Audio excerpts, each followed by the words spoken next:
क्यों, अब तुम खुश हो ना? बेटा बेटा करके तो तुमने खाना पीना ही छोड़ दिया था। चिट्ठी आने में थोड़ी सी देर हो रही थी इसलिए। क्यों, अब खुश हो ना? मैं खुश होके क्या करूंगी बोल? चिट्ठी में हमारे बारे में सिर्फ एक ही बार लिखा है। पूरी चिट्ठी में तो सिर्फ भैया और भाभी। शुक्र है, कम से कम भाभी को याद तो करता है। क्यों याद नहीं करेगा? सबको याद करता है। पर वो कहाँ है? किसकी बात कर रहा है? किसकी क्या? बेटे के बाप की। बाहर सिर्फ गुस्सा दिखाते हैं, लेकिन अंदर ही अंदर राहुल को कितना प्यार करते हैं ये तुम्हें नहीं पता। पर वो है कहाँ? दिख नहीं रहे। वो जरा डॉक्टर के पास गए हैं। सुबह से कह रहे थे कि उनकी तबीयत ठीक नहीं है, सीने में भी दर्द है। तो वो प्रवीण डॉक्टर क्या करेगा? उसे तो जुकाम के अलावा और कोई भी बीमारी ठीक करनी नहीं आती। अच्छा, तुमने मुझे खबर क्यों नहीं भिजवाया? किसी अच्छे डॉक्टर को बुलवाता। जरूरत होती तो शहर से किसी अच्छे डॉक्टर को बुलवा लेता। अरे नहीं रे, इसकी कोई जरूरत नहीं है। बैठिए पापा। मेरी अब उम्र हो गई है, कभी कभी तो ऐसा होगा ही। तुम परेशान मत हो। तो सब मेरे बारे में मीटिंग कर रहे थे? नहीं पापा, राहुल की चिट्ठी आई है। वो कब आ रहा है, कुछ लिखा है? सुनो माँ सुनो, हर महीने घर आने के लिए कह रहा था तो कितना गुस्सा कर रहे थे, और अब खुद कह रहे हैं। अरे नहीं नहीं, मैं घर आने की बात नहीं कर रहा। अच्छा ठीक है ठीक है, वो तो आना ही चाहता है, लेकिन परीक्षा नजदीक है। फिर भी आने के लिए लिख दूंगा। पढ़ाई की वजह से अपने माँ बाप को तो नहीं भूल सकता। चलो कमरे में चलो। हाँ चल। उठो। जाने से पहले कहा था हर महीने में तुम एक बार आओगे। एक एक करके आज पूरे 6 महीने बीत गए, तुम नहीं आए। अब मैं समझी, वो सारी बातें तुमने दिल रखने के लिए ही कहा था।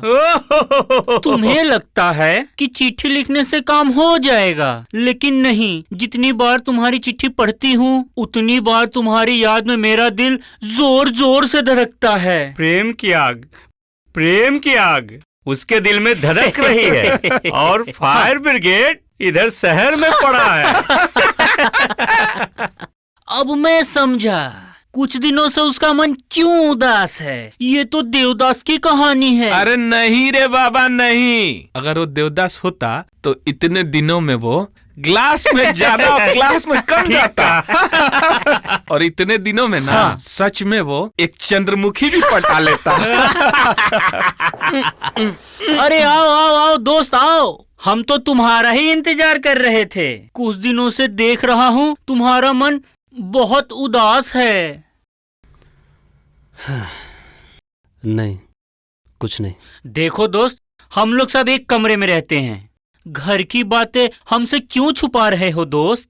जाओ एक बार तुम घर से घूम कर आओ, फिर अच्छा लगेगा। आने के लिए तो सब कह ही रहे हैं, लेकिन हर हफ्ते का ट्यूटोरियल छोड़कर मैं कैसे जाऊं बताओ? अब देखो, मैंने सोचा था कि आज ही जाऊं, लेकिन सर ने कहा कि परसों एक और ट्यूटोरियल है। अब रात भर पढ़ाई करो और नोट्स बनाओ। एक तरफ पढ़ाई और दूसरी तरफ प्रेमिका की आंखों में आंसू। क्या हैरान होने वाली बात नहीं है, मैं तुम्हें देखकर ही समझ गया था। अरे बाबा, प्रेमिका के सिवाय इतना दर्द और कोई नहीं दे सकता। इन आंखों से ये सब देखते देखते मेरी आंखें कमजोर हो गई है। इनसे पूछो। मेरी माला, वो तो किसी और से प्यार करती है। और मेरी आशा, वो प्यार करती है अपने जीजाजी से। जब ये पता चला तो मेरा दिल ही टूट गया, डायनामाइट की तरह। ऐसा लगा दिल के चिथड़े ही उड़ गए हों। हम तो मर ही जाते, लेकिन उस्ताद ने पकड़ा दिया। पता नहीं कहाँ चली गई दुख तकलीफ। इसीलिए कह रहा हूँ दोस्त, जब तक तुम घर नहीं जा पा रहे हो तब तक तकलीफ में ना रहकर थोड़ा बहुत पी लो, मन तुम्हारा खुश हो जाएगा। खबरदार, ये सब चीजें तुम मेरे सामने बिल्कुल मत लाना।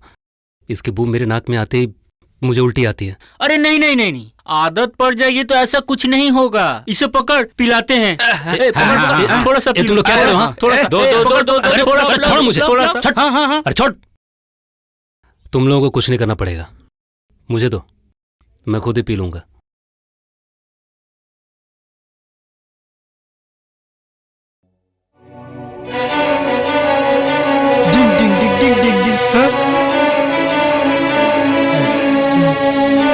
राहुल, तू शराब पी रहा है? विजय, विजय, विजय, नहीं, मैं शराब नहीं विजय, पीऊंगा। मैं शराब नहीं विजय, पीऊंगा। मेरी बात सुन, मैं विजय। शराब नहीं पीऊंगा, नहीं पीऊंगा, मैं नहीं पीऊंगा। विजय,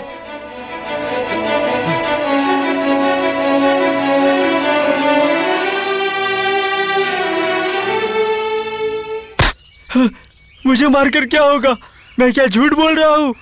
वो शराब पी सकता है और मैं सच नहीं बोल सकता। मैंने खुद उसे शराब पीते हुए देखा है, उल्टी करते हुए भी देखा है। अगर फिर से वो बात कही तो मैं तेरी जुबान उखाड़ लूंगी।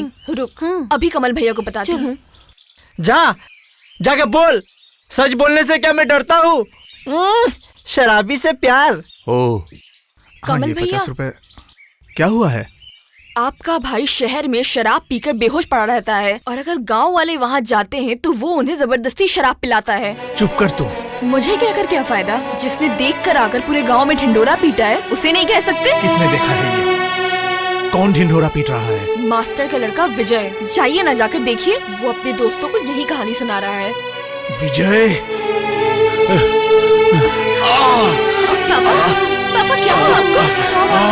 क्या हुआ? पापा क्या हुआ? उसके बाद शराबी मेरी तरफ बढ़ने लगा। कौन? राहुल। हाथ में शराब की बोतल, आंखें लाल लाल। मैंने डर के कहा, राहुल तू शराब पीता है? आई हरामी, मेरा भाई शराब पीता है? मुझे मत मारो, मेरी कोई गलती नहीं है। हाँ? मेरा भाई शराब पीता है? बोल, मेरा भाई पीता है? कहाँ देखा है तूने? हरामी कहेगा मेरा भाई शराब पीता है? हाँ, मेरा भाई शराब पीता है? हाँ, बोल बोल, कहाँ देखा है तूने? हाँ, मार ही डालूंगा तुझे मैं। हरामी कहेगा, बोल कहाँ देखा है तूने? बोल बोल हरामी। कमल भैया, मार ही डालूंगा तुझे मैं। कमल भैया, आप जल्दी एक बार डॉक्टर के पास जाइए। चाचा जी की तबीयत बिगड़ गई है। आप जल्दी डॉक्टर को ले आइए। चल। देखो मेरे नए कुर्ते की क्या हालत की है उसने। मेरी क्या हालत बना दी उसने। डॉक्टर साहब, अभी तो ये ठीक है, शरीर कमजोर है ना, अचानक एक्साइटमेंट की वजह से ये बेहोश हो गए। ओह। शाम को मैं फिर आऊंगा, अभी आराम करने दो। डॉक्टर साहब, अभी कोई डरने की बात तो नहीं, मैं अभी की बात नहीं कर रहा हूँ, आगे चलकर सावधानी बरतने की बात कर रहा हूँ। कोई भी मानसिक दबाव या प्रेशर इन पर आना नहीं चाहिए। चलो मेरे साथ, तुम्हें कुछ दवाइयाँ लिख के देता हूँ। जी हाँ, चलिए।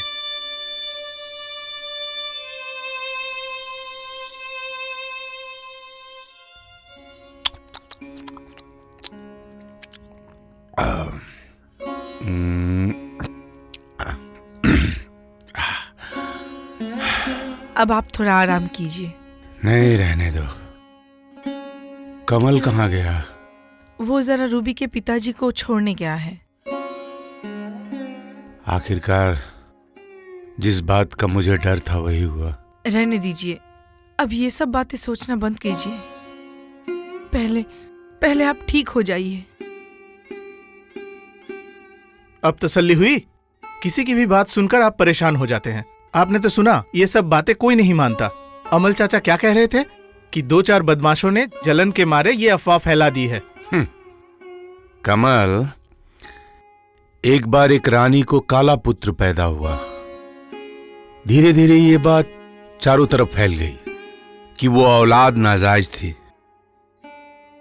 हो सकता है रानी की वो औलाद नाजायज ना हो, लेकिन रानी को काला पुत्र पैदा हुआ था, ये तो झूठ नहीं था। सारी बातें झूठ नहीं होती है कमल। झूठ है या सच, कल ही मैं ये साबित कर दूंगा। मैं कल ही जाकर उस बंदर को पकड़ के लाता हूं, ठीक है?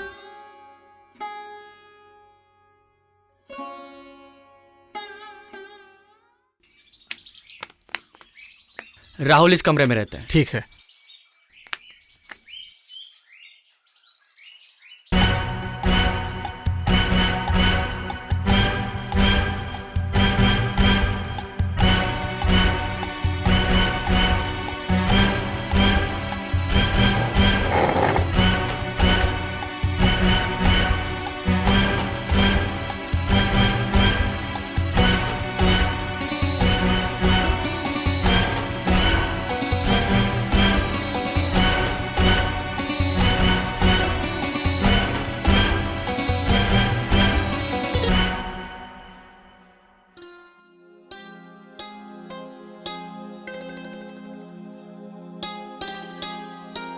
कमल, राहुल नहीं आया?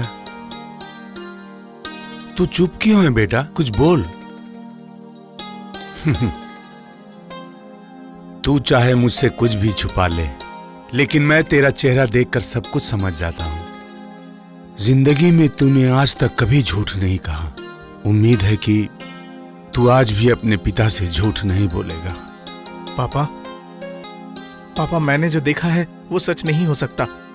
राहुल के कमरे में जो उसके दोस्त रहते हैं, ये सब काम उन्हीं का है। मेरा भाई राहुल इतना बुरा नहीं हो सकता, इतना बुरा नहीं हो सकता, नहीं हो सकता। मैं विश्वास नहीं करता माँ, मैं विश्वास नहीं करता। मुझको यारो माफ करना, मैं नशे में हूँ। राहुल के भैया आए थे, ये चिट्ठी देकर गए हैं। चिट्ठी? सुन, तू अब जा, हमारे लिए खाने का इंतजाम कर। सिर्फ चिट्ठी? यही तो देख रहा हूँ। फाड़ दो। फाड़ दे। अजी, आप रहने दीजिए, शांत हो जाइए। आपकी इतनी मेहनत से कमाई हुई संपत्ति मैं किसी को बर्बाद करने नहीं दूंगी। आपकी सारी संपत्ति आप कमल के नाम कर दीजिए। भाग्यवान, मैं इस विल की गवाह बनूंगी। तुम कर पाओगी भाग्यवान? कर पाऊंगी। मुझे और कुछ नहीं चाहिए। मैं सिर्फ चाहती हूँ आप ठीक हो जाए। आपके मन में किसी भी तरह की कोई तकलीफ ना हो। सिर्फ यही चाहती हूँ मैं। लेकिन राहुल? उसके लिए आप फिक्र मत कीजिए। पढ़ाई की है, अपना रास्ता खुद बना लेगा। और वैसे भी मेरा कमल तो है ही। राहुल जितना भी बुरा हो, कमल उसका हाथ कभी नहीं छोड़ेगा। मैनेजर साहब, मुझे आपने बुलाया भाभी जी? कल सुबह आप शहर जाके वकील साहब को ले आइएगा और उसके बाद गांव के सारे बड़े बुजुर्गों को हमारे घर आने का न्योता दे दीजिएगा। जी ठीक है भाभी जी।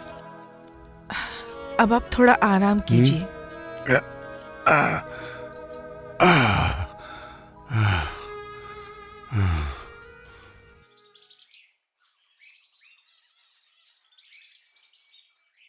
इस काम को मैं वकील साहब से अकेले करवा सकता था, लेकिन आप लोग इस गांव के बड़े हैं, इसलिए मैं आप लोगों को थोड़ी तकलीफ दे रहा हूँ। नहीं नहीं, तकलीफ की क्या बात है। आहा, आपने बुलाया, हम लोगों को आना ही पड़ेगा। हाँ।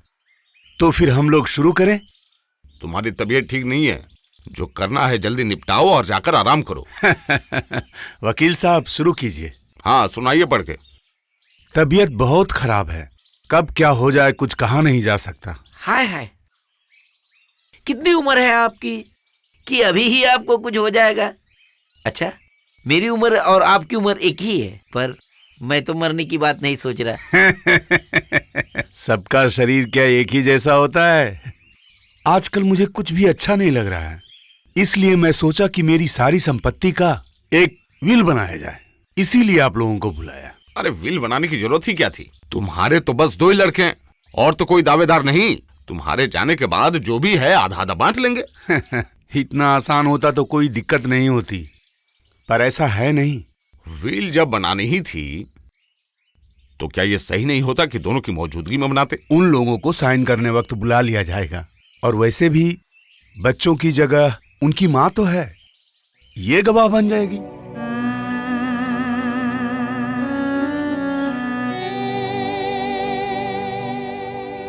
धत, क्या बात है कमल, तुम कुछ परेशान दिख रहे हो। अच्छा बताइए तो चाचा, पापा करना क्या चाहते हैं?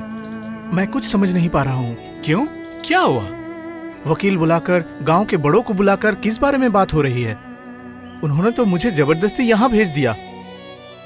पापा की तबीयत ठीक नहीं है, इसलिए सोचा कि उनके साथ रहूं, पर उन्होंने तो मुझे यहाँ भेज दिया। इसलिए मैं पूरे अपने होशो हवास में बिना किसी के दबाव के मैं ये फैसला ले रहा हूँ कि मेरी संपत्ति की देखभाल और मालिकाना अधिकार मेरे बाद मेरा उत्तराधिकारी मेरा बड़ा बेटा कमल होगा। इस विल की पहली गवाह होंगी मेरी पत्नी श्रीमती अनामिका दत्त, वसीयतकारी श्री उपेंद्र नाथ दत्त।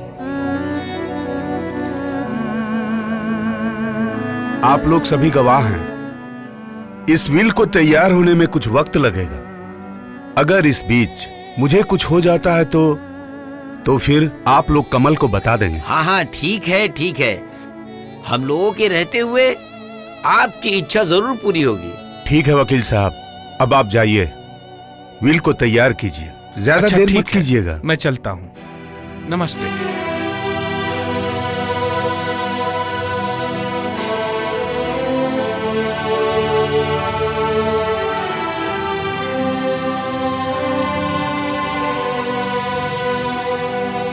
मैं ना साफ साफ कहना पसंद करता हूँ। अरे आपकी संपत्ति है, आपको जो अच्छा लगा आपने किया, तो इससे दूसरे लोग नाराज क्यों हो रहे हैं? देखिए कैसे नाराज होकर चला गया। आप लोग भी अब जा सकते हैं।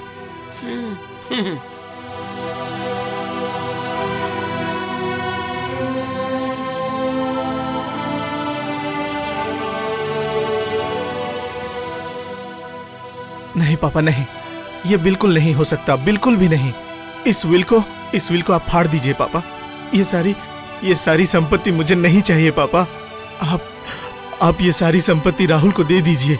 इस तरह से माँ और राहुल को कष्ट मत दीजिए पापा। मुझे इतनी बड़ी सजा मत दीजिए पापा। क्यों रे, तू अपनी माँ की जिम्मेदारी उठाना नहीं चाहता? इसकी देखभाल नहीं करेगा? सौतेली माँ है इसलिए? मत कहिए पापा, ऐसी बातें आप मत कहिए। माँ और राहुल के सिवा मेरा और कौन है? पापा? मैं अपनी माँ का ध्यान रखूंगा, फिर भी आप राहुल के साथ ऐसा नहीं कर सकते हैं पापा। माँ तुम पापा को समझाओ ना माँ। मैं सिर्फ तुम्हारा बेटा नहीं, राहुल भी तुम्हारा बेटा है। माँ पापा को समझाओ ना माँ। तेरे पापा ने जो किया है वो ठीक ही किया है। राहुल अभी बच्चा है, संपत्ति हाथ आने से शायद वो संभाल नहीं पाए। और वैसे भी संपत्ति तेरे पास रहे या उसके पास रहे, बात तो एक ही है ना। तू और राहुल अलग है क्या? राहुल बड़ा हो जाए, अपना परिवार बसा ले, फिर तुझे जो ठीक लगे वो करना। लेकिन माँ, तुम लोग उसे खामखा गलत समझ रही हो माँ। तब तो अच्छी बात है, बाद में तू इसको सुधार लेना। लेकिन इतनी मेहनत से कमाई संपत्ति अगर कुछ हो गया तो मुझे मरने के बाद भी चैन नहीं मिलेगा। नहीं, मैं उसके ऊपर भरोसा नहीं कर सकता। हाँ, एक जरूरी काम से आया था। अब जब शहर आ ही गया तो सोचा कि तुम्हारा हाल चाल जान लूं। तो बताओ बेटा, कैसे हो? आप लोगों के आशीर्वाद से अच्छा हूँ। बहुत बढ़िया, बहुत बढ़िया। लेकिन बेटा, तुम तो गांव का रास्ता जैसे भूल ही गए। हर हफ्ते एग्जाम रहता है, बिल्कुल भी वक्त नहीं मिलता। ऐसी बात करोगे तो कैसे काम चलेगा? जमींदारों को चाहिए कि अपनी जमीन जायदाद का ख्याल वो खुद रखा करे। संपत्ति की बात मैं समझता भी नहीं और सोचता भी नहीं। उसके लिए तो भैया है ही, देखभाल की जिम्मेदारी उनकी है। तुम तो गांव घर का ख्याल ही नहीं रखते। वैसे कमल ने तुम्हें कुछ नहीं बताया? बात क्या है चाचा जी? तुम्हारे पिताजी अचानक बीमार पड़ गए थे, हालांकि अभी बिल्कुल ठीक है। और अपनी बीमारी की हालत में उन्होंने अपनी सारी जायदाद कमल के नाम पर लिख दी है। पापा ने ठीक ही किया है, वैसे भी भैया ही देख रहे थे सब कुछ।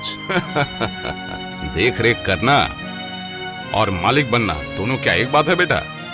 उसमें से आधा हिस्सा तुम्हारा भी तो है। भैया और मैं अलग थोड़ी है, जो कुछ भी भैया के पास है वो सब मेरा ही तो है। नहीं रहता बेटा, नहीं रहता।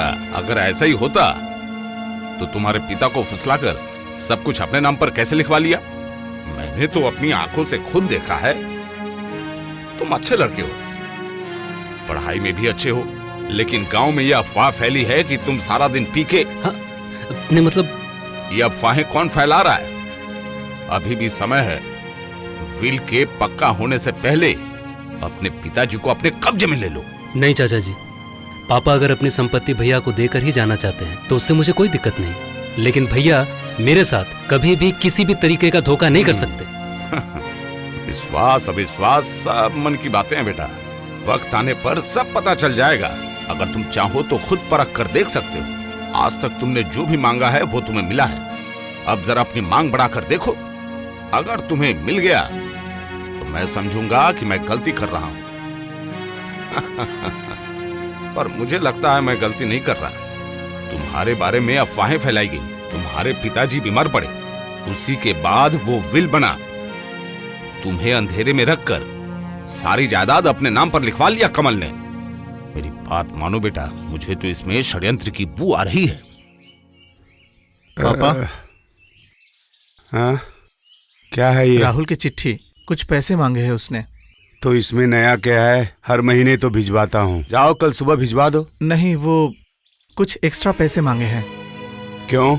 एक्स्ट्रा क्यों चाहिए? वो तो नहीं लिखा है, बस लिखा है एक्स्ट्रा पैसे चाहिए, जरूरत है। जरूरत के सारे पैसे तो देता ही हूँ, अब ये एक्स्ट्रा क्यों चाहिए?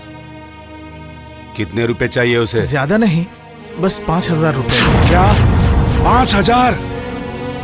देखो भाग्यवान, देखो 1,000 से 2,000 किया था तभी मैंने मना किया था, अब सीधा 5,000 मांग रहा है। किसी लाट साहब को भी इतने पैसे नहीं मिलते होंगे। देख रही हो ना तुम, पैसे ले रहा है और उड़ा रहा है। पापा, पढ़ाई के लिए और भी कितने खर्चे होते हैं, हम क्या सब जानते हैं? तू चुप कर, मुझे ज्यादा ज्ञान मत दे।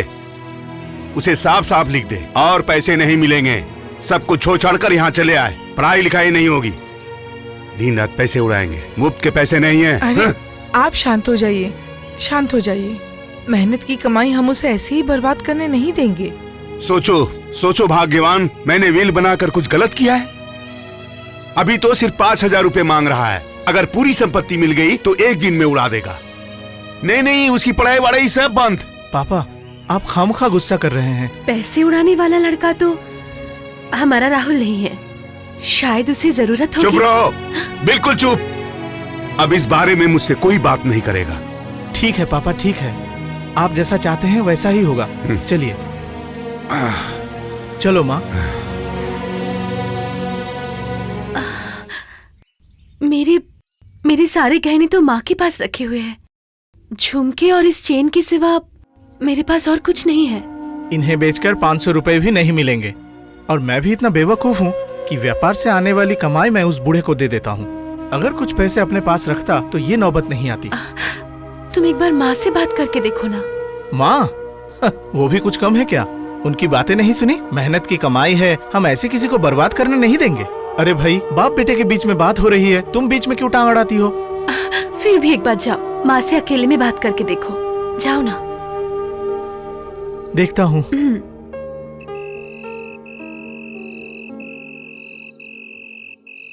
माँ, माँ, ओ माँ। क्या हुआ? पापा सो गए हैं? हाँ, थोड़ी देर पहले ही। क्यों, बोलना। नहीं मतलब पापा का गुस्सा शांत हो गया है ना, शांत होने से ही सब ठीक हो जाएगा। गुस्सा शांत हो या ना हो, वो सब फिजूल खर्चों के लिए पैसों की बात अपनी जबान पे भी मत लाना। हाँ, पागल हो गई हो क्या? उस बदमाश को पैसे भेजूंगा मैं, एक फूटी कौड़ी भी नहीं दूंगा। एकदम ठीक, ये सब सोचना भी बंद कर और जाके सो जा। माँ, तुम्हारी बहू के कुछ गहने दो ना मुझे। नहीं, वो पहनना चाहती है इसलिए। इतनी रात को वो गहने पहनेगी? नहीं, वो तुम्हारी बहू को रात को अचानक सजने का मन किया, इसीलिए। कमल, कमल, मैं तो तेरी माँ हूँ, है ना? हाँ, पर ये सब बात तुम क्यों कह रही हो माँ? कमल, माँ की नजरों को धोखा देने वाली औलाद अभी तक पैदा नहीं हुई। किसी की अयाशी के लिए इस घर की बहू के गहने को बेचने की इजाजत मैं नहीं दूंगी। कमल, जा, अब जाके सो जा।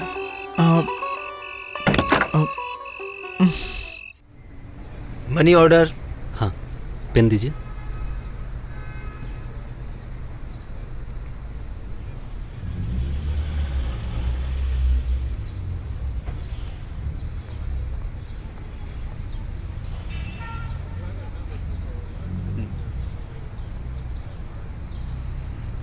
सिर्फ 500 रुपये मांगे थे, 1,500। हर बार जो मिलते थे वो भी नहीं मिले। अब 500 में मेरा गुजारा कैसे होगा? इसका मतलब चाचा जी ठीक कह रहे थे। तुम्हारे बारे में अफवाहें फैलाई गई, तुम्हारे पिताजी बीमार पड़े, उसी के बाद वो विल बना। नहीं, मुझे देखना ही पड़ेगा घर में क्या चल रहा है। बादल, ये थोड़ा दुकान में दे क्या? बहू रुको, इतना लंबा घूंघट ओढ़ के क्यों घूम रही हो? वो कुछ नहीं माँ, वो कुछ नहीं। घर की बहू है, अगर घूंघट डाल के नहीं चलेगी तो लोग क्या कहेंगे? तू चुप रह।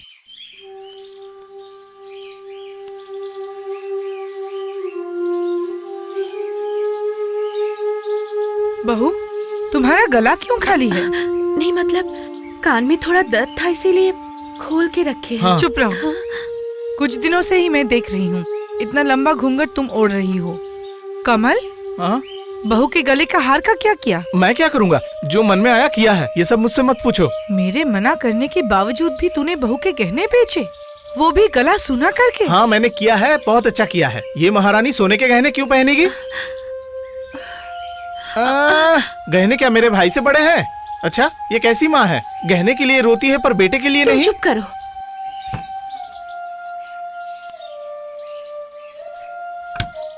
ये ले पकड़।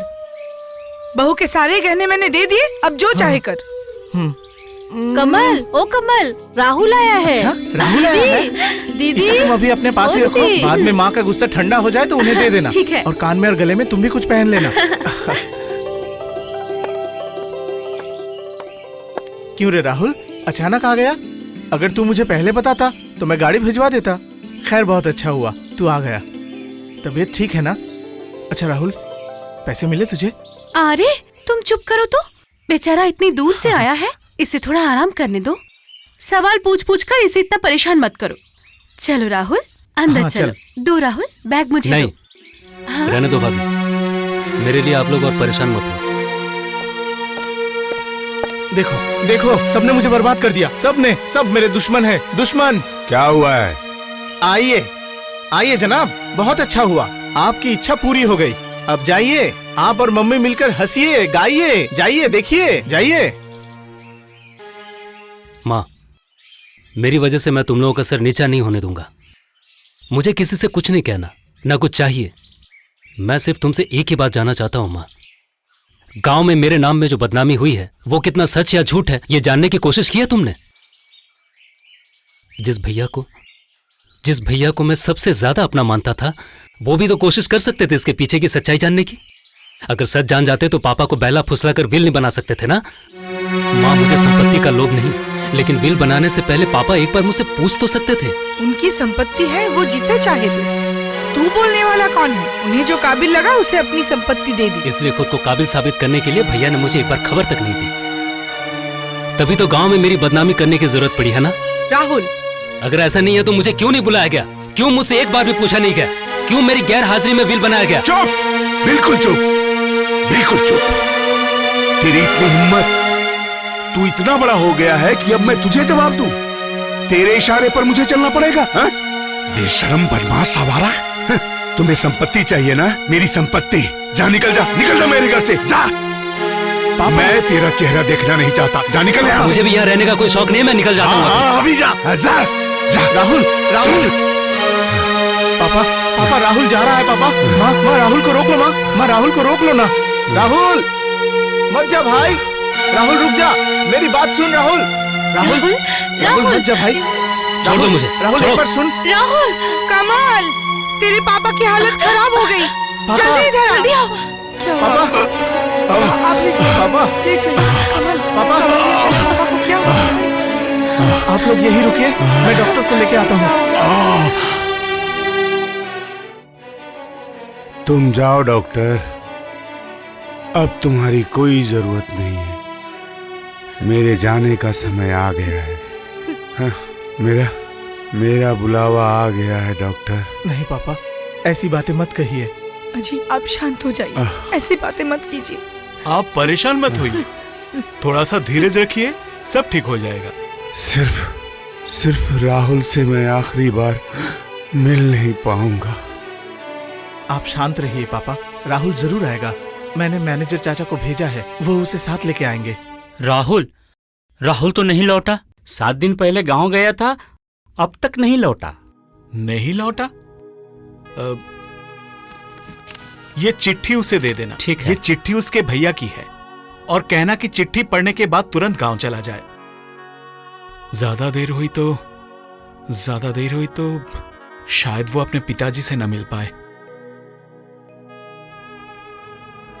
शायद राहुल को खबर नहीं मिली भाग्यवान। उसे आखिरी समय में देख भी नहीं पाया।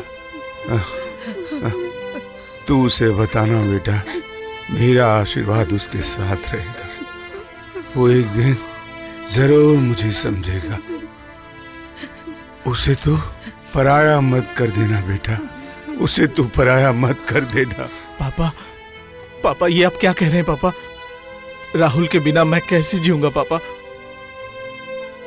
तू माँ का ध्यान रखना, इसे तो पराया मत कर देना बेटा, पराया मत कर देना। ऐसा मत कहिए, माँ को मैं कैसे पराया कर सकता हूँ? आपने खामखा राहुल को गलत समझा। आप सिर्फ कह के तो देखिए, आदेश दीजिए, आदेश दीजिए मुझे, आदेश दीजिए पापा।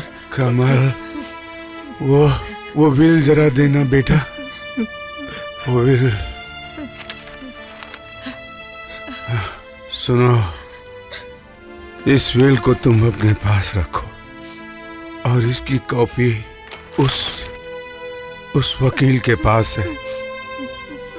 राहुल से कहना उसे मैंने संपत्ति नहीं दिया, लेकिन मेरा आशीर्वाद उसके साथ रहेगा। अच्छा हो जाएगा, सब अच्छा हो जाएगा। कमल, पापा, कमल बेटा, माँ का ध्यान रखना। अपनी माँ का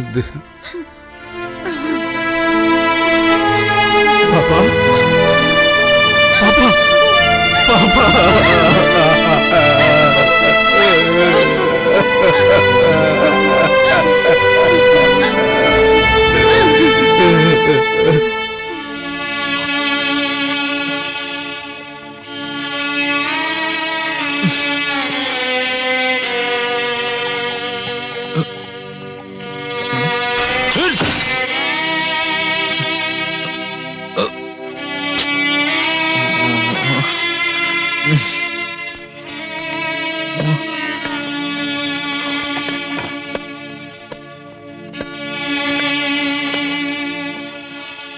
अरे ये तो सच में देवदास बन गया है। तू अभी चुप कर दीपक।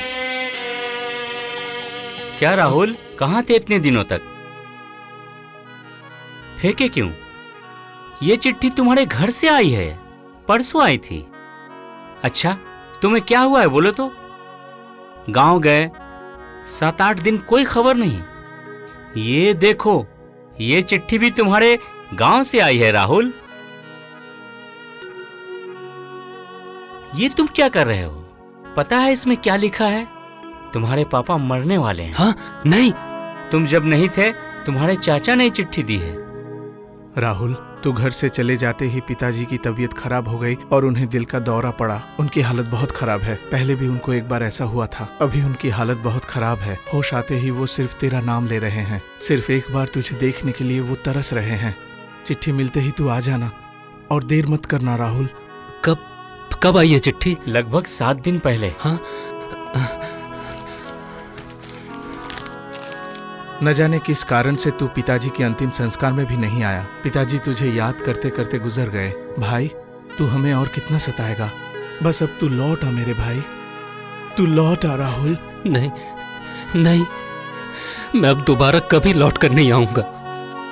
अपना ये चेहरा मैं तुम लोगों को कभी नहीं दिखाऊंगा, बिल्कुल भी नहीं, कभी नहीं।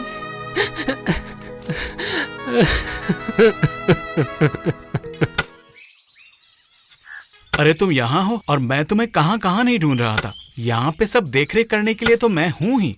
तुम घर जाओ और थोड़ा सा आराम करो। लॉन्च घाट से जब गाड़ी लौटेगी, मैं खुद तुम्हें बुला के लाऊंगा। अरे गाड़ी के लिए कौन सोच रहा है? मैं क्या उस लड़के का राह देख रहा हूँ? न जाने आप लोग क्या क्या सोचते हैं। पिताजी का क्रियाक्रम है, इसीलिए सब कुछ मैं खुद ही देख रहा हूँ। क्यों रे बादल, गाय को चारा देना है, ये बात तेरे दिमाग में है कि नहीं? राहुल भैया नहीं आए हैं। तो अब मैं क्या रोने बैठ जाऊं? जा ये बात जाके माँ को बता कि उनका होनहार बेटा नहीं आने वाला। वक्त पे आता तो कुछ पैसे दे सकता था, लेकिन अब तो एक फूटी कौड़ी भी नहीं दूंगा। दुनिया पलट सकती है, लेकिन मैं अपनी बात से नहीं पलटूंगा, ये मैं आपको बता देता हूँ।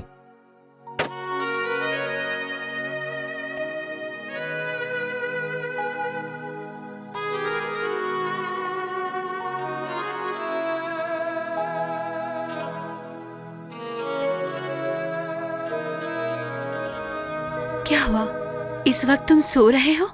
हाँ, मन किया इसलिए। क्यों, तुम्हें इसका जवाब देना पड़ेगा? खाना खा लो। तुम अगर नहीं खाओगे तो हम भी तो कुछ खा नहीं पाएंगे ना। क्यों खा नहीं सकती? क्यों खा नहीं सकती? मैंने क्या किसी को खाने से मना किया है या रसोई में ताला लगाया है? ऐसे भूखा रह के हमें क्यों तकलीफ दे रहे हो? लो, खाना खा लो। कहा ना भूख नहीं है, हटाओ ये सब।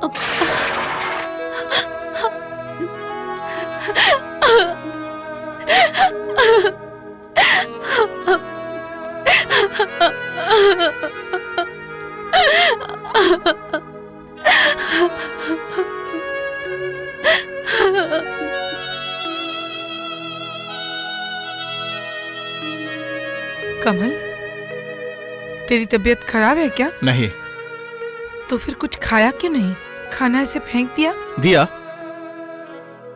कमल, अगर अभी तू अपने आप को नहीं संभालेगा तो फिर मुझे कौन संभालेगा? कितना काम बाकी है, कितने लोगों को बुलाना पड़ेगा, क्या क्या करना पड़ेगा, कितना काम पड़ा है। ये काम अगर ठंडे दिमाग से नहीं करेगा तो कैसे होगा बेटा? भले ही ना हो तो मेरा क्या? छी कमल, अभी क्या गुस्सा करने का समय है? क्या हुआ है मुझे बता, मैं सब ठीक कर दूंगी। तुम्हारी बात जो माने वो सबसे बड़ा बेवकूफ है। तुम्हारी ही बातों में आकर पिताजी ने ये सर्वनाश किया है। मैं तुम्हारी कोई भी बात नहीं मानूंगा। 5 पंडितों को खिला के ये काम मैं खत्म करूंगा और किसी को मैं नहीं बुलाऊंगा। ऐसी बातें नहीं करते बेटा, समाज के नियम भी तो मानना पड़ता है ना। और वैसे भी जिसकी जो हैसियत, अगर वो ऐसे नहीं चलेगा तो कैसे चलेगा? खर्चा तो तू अपने लिए नहीं कर रहा है ना, अपने पापा के लिए ही कर रहा है। खर्चे की चिंता किसको है माँ? खर्चे की चिंता किसको है? तुम्हें जितना मन है उतना खर्च करो, लेकिन जितने दिन बीत रहे हैं मेरे हाथ पैर ठंडे पड़ रहे हैं। गुस्से में आकर राहुल न जाने कहाँ चला गया। मुझे कुछ समझ में नहीं आ रहा है माँ। क्या बात है बेटी, आंखों में आंसू रो रही हो? कुछ हुआ है क्या? पिताजी नहीं है, राहुल भी घर छोड़ के चला गया। भाई के गम में और एक तो कुछ खा ही नहीं रहा है। हाय हाय। आप तो उनसे बड़े हैं, आप देखिए ना उन्हें थोड़ा समझाकर। जरूर समझाऊंगा बेटी। तुझे क्या लगता है राहुल को खबर मिल गई होगी? जरूर मिली होगी माँ, और कुछ ना सही मगर दिल तो है उसका। पिताजी हमेशा के लिए चले गए, ये बात क्या उसे पता नहीं? मेरी तरह उसके दिल में भी आग धधक नहीं रही होगी माँ। सिर्फ शर्म और गुस्से की वजह से वो नहीं लौट रहा है। अगर ऐसा ही है तो फिर ऐसे भाई के लिए दिल छोटा मत कर माँ। जो लड़का अपने गुस्से की वजह से अपने बाप के अंतिम संस्कार पे नहीं आता है, उसके साथ हम लोगों का और कोई रिश्ता नहीं है। मैं ये मान लूंगी कि मेरे 2 नहीं 1 ही औलाद है। नहीं माँ। अपना भाई अगर सौतेला बन जाता है तब वो भाई नहीं रहता। राहुल नाम का कोई भी लड़का अब इस घर में नहीं है। मैं भी वही बात तुम्हें समझाने आया हूँ बेटा। अगर बहू रानी तुम्हें ये बात समझाती तो अच्छा होता, लेकिन वो तो कोई गरीब घर की लड़की नहीं है, इसलिए साफ साफ नहीं कह पाई, इसलिए वो मुझे लेकर आ गई। बेटा, तुम तो सिर्फ भाई भाई किए जा रहे हो, लेकिन वो तो तुमसे ठीक से बात भी नहीं कर रहा, तो बहू रानी को ये सब बहुत बुरा लगता है। क्या बुरा लगता है? बेवकूफ औरत, मुझे मेरे भाई के खिलाफ भड़काने के लिए आपको पकड़ के लाई है। पिताजी की चिता ठंडी नहीं हुई और मैडम शुरू हो गई। बहू रानी के ऊपर गुस्सा होकर के कोई फायदा नहीं है। देखो बेटा, तुम्हारे पिताजी बहुत ही ज्ञानी आदमी थे, बहुत सोच समझ के उन्होंने विल बनाया था। अभी तुम अपने उस प्यारे से भाई के लिए जब रो रहे हो, तब बहू रानी अपने भविष्य के बारे में सोच करके वो तो चुपचाप बैठी नहीं रहेंगी। अगर उसे मौका मिला तो वो तुम्हारा सब कुछ हड़प लेगा। ए सुन बुड्ढे, ये सारी बातें पारुल ने तुझे कहने के लिए कहा है? छोड़ो छोड़ो छोड़ो, आज मैं प्रतिज्ञा करता हूँ कि जीवन में ऐसा कुछ नहीं कहूंगा। इस उम्र में मैं अपना और अपमान नहीं कराना चाहता। छोड़ो बेटे। और सुनो, राहुल एक पढ़ा लिखा लड़का है। जिस दिन मौका पा करके वो तुम्हारी सारी संपत्ति हड़प लेगा ना, उस दिन तुम्हें मेरी बात याद आएगी। हाय हाय। पारुल, वो बुढ़ा कहता है कि मैं अनपढ़ हूँ। कौन कहता है कि मैं अनपढ़ हूँ? ये सारी संपत्ति किसने बनाई, मैंने या राहुल ने? मेरी आंखों में धूल झोंक कर मुझे ठग लेगा? हे, हे, हे, मैं बड़ा हूँ या राहुल बड़ा है? अगर उसने बहुत पढ़ाई किया है तो मैंने भी बहुत पैसे कमाए हैं, मुझे ठगेगा? हाँ? आने दो इस घर में, धक्के मार के निकाल दूंगा। हाँ। तुम्हें मेरी चिट्ठी मिली होगी। तुम्हारा दिल किस चीज से बना है ये सिर्फ तुम जानते हो। पिताजी की मौत की खबर सुन के भी तुम नहीं आए। यहाँ घर में क्या चल रहा है ये मैं तुम्हें समझा नहीं सकता। माँ की हालत मुझसे देखी नहीं जाती, ये तुमसे अच्छा और कौन समझ सकता है। आने वाले 15 तारीख को पिताजी का श्राद्ध है, तुम्हें आना ही होगा, ये मेरा आदेश है। आपकी इस चिट्ठी का मैं क्या जवाब दूं भैया? आपने क्यों ऐसा आदेश दिया भैया, क्यों? मैं अपना ये चेहरा आप लोगों को नहीं दिखा सकता भैया, मैं नहीं दिखा सकता। आपने कहा ये सब? कहूंगा नहीं मतलब? हाय हाय, बुरा तो तुम्हारे दुश्मन करेंगे, मैं तुम्हारी बुराई क्यों करूंगा बेटा? तो फिर सोचिए, आखिर मेरा ही तो भाई है, ये संपत्ति तो उसकी भी है। वो भिखारी बन जाएगा और मैं यहाँ जमींदार। नहीं नहीं, ये क्या बात हुई? आहा, राहुल एक पढ़ा लिखा लड़का है, उसे नौकरी वोकरी करने दो, परिवार चलाने दो, उसके बाद तुम अपने हिसाब से, अपनी हैसियत से उसके लिए कुछ कर देना। बेटा, तुम्हारी माँ की बातें मुझे कुछ समझ नहीं आया। इन सब के बारे में जब मैंने पूछा, उन्होंने ऐसा जवाब दिया जैसे वो कुछ जानती ही नहीं है।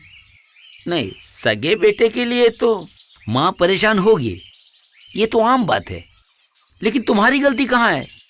सौतेले बेटे हो इसलिए। बेटे, ये बात दोबारा मत कहना। अगर मेरी माँ के बारे में एक और लफ्ज भी निकाला तो मैं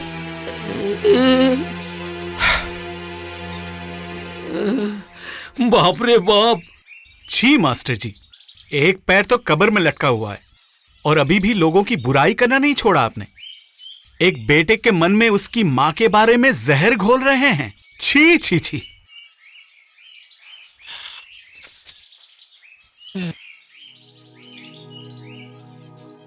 तुम यहाँ हो माँ? इस तरह से हाथ पर हाथ धरे बैठे रहने से कैसे होगा? चाहे पारुल कहे या मास्टर खुद कहे, बात तो गलत नहीं है। राहुल तो पैसे लेकर फिजूल खर्च कर रहा है। अगर पापा ने संपत्ति मेरे नाम कर दिया है तो इसमें मेरा क्या कसूर है? ये बात तो उनसे करनी चाहिए थी ना। मैं तो किसी को गुनहगार नहीं ठहराई, किसी के साथ मुझे कोई हिसाब भी नहीं करना है। तो फिर तुम इस तरह चुपचाप क्यों बैठी हो? मैं ये सारी बातें समझ सकता हूँ, लेकिन मैं बाहर के लोगों को कैसे समझाऊंगा? कमल, मैं विधवा हो गई हूँ, इसलिए मेरी हंसी खुशी सुख दुख क्या सब कुछ मैंने गिरवी रख दिया है। रोती रहो तुम, जी भर के रोती रहो तुम। सगे बेटे के लिए तो तुम रोगी ना, लेकिन उसे कह देना कि वो अपने लिए नौकरी ढूंढ ले। मेरे घर में उसके लिए कोई जगह नहीं है, ये मेरा आखिरी फैसला है। वो तो नहीं हो सकता कमल, इसमें कौन सी बड़ी बात है?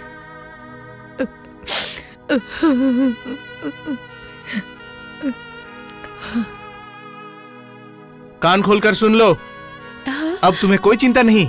मैंने माँ को साफ साफ बता दिया है कि राहुल को इस घर में कोई जगह नहीं मिलेगी। तुमने कहा उनसे ये बात? क्यों ना कहूँ? मेरे पिताजी की संपत्ति मैं किसी को बर्बाद करने तो नहीं दे सकता। इतना कुछ करने के बाद भी आज मैं गले का कांटा बन गया हूँ। अरे चाचा जी, एक नई खबर सुनिए। पिताजी के चले जाते ही मैं माँ की नजरों में गले का कांटा बन गया हूँ।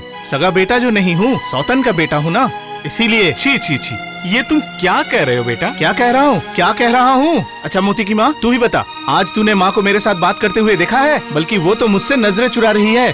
मतलब मैं? हाँ, अब समझे चाचा जी आप?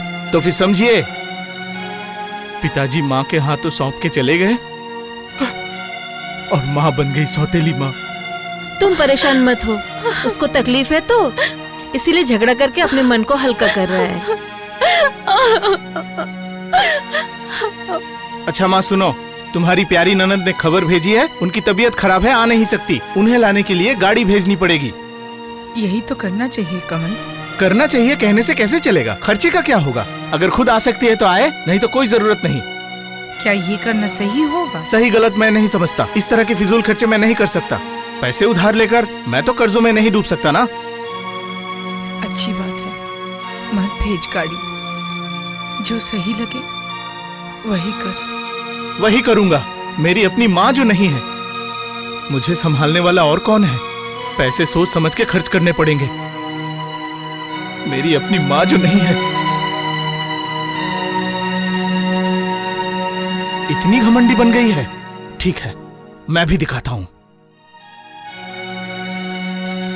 गुस्सा दिखाती हो, मुझ पे गुस्सा दिखाती हो। मैं क्या कुछ नहीं समझता? एक बार कहती हो किसी को भेजना चाहिए, एक बार कहती हो जो मन चाहे वो करो। मेरे पापा नहीं है, भाई नहीं है, इसलिए तुम इस तरह से मुझे तकलीफ दोगी और लोग कहेंगे कि कमल अपनी माँ की कोई भी बात नहीं सुनता। मुझे अब किसी बात से कुछ लेना देना नहीं है। मैं तो तुझसे कुछ नहीं कहती हूँ। क्यों नहीं कहा? क्यों तुमने हुक्म नहीं किया कि कमल मैं आदेश देती हूँ तुझे गाड़ी भेजनी पड़ेगी? तुम्हारी कौन सी बात मैंने नहीं मानी है माँ? तुम्हारा लाडला राहुल तो शर्म के मारे घर छोड़कर चला गया है और पापा को भी मुक्ति मिल गई है। और अब मैं भी सब कुछ छोड़कर चला जाऊंगा। रहो तुम अपनी संपत्ति को लेकर यहीं रहो तुम।